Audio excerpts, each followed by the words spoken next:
Lahat tayo'y aminado na nabibigatan. Hirap na nga tayo. Ang dami-dami kasing problema ang mabibigat. Mayroon pang sakit na kumakalat. Ngunit tayo'y nakararaos dahil yan sa pag-ibig ng ating Diyos. Di niya tayo pinababayaan, pinalalakas tayo at iniingatan. Dapat lang tayong maging masayahin. May Diyos na nagmamahal sa atin. Bibigat man ang mga suliranin, nais na lang tayong dalisayin. Hindi natin kailanman isipin na wala siyang ginagawa para sa atin. Gagawin natin ang inaasahan sa Kanya ay magtiwala at manalangin.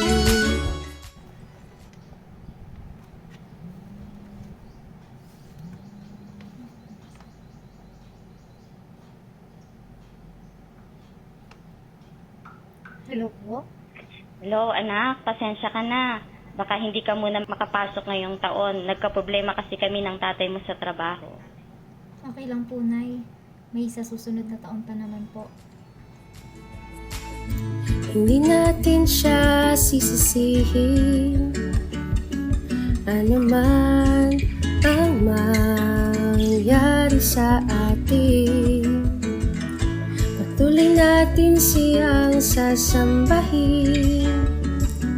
Lahat ng gusto niya ay sisikaping gawin. Dapat lang tayong maging masayahin. May Diyos na nagmamahal sa atin.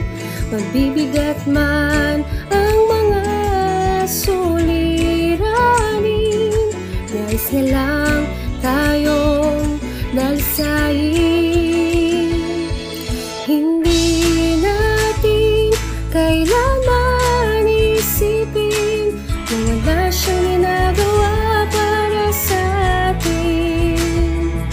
Gagawin natin ang inaasahan niya, kung sa Kanya ay magtiwala. Hindi natin kailanman sasayangin kahalagang ibinigay niya sa atin. Alam nating hindi na magtatagal, mararating natin ang bayan.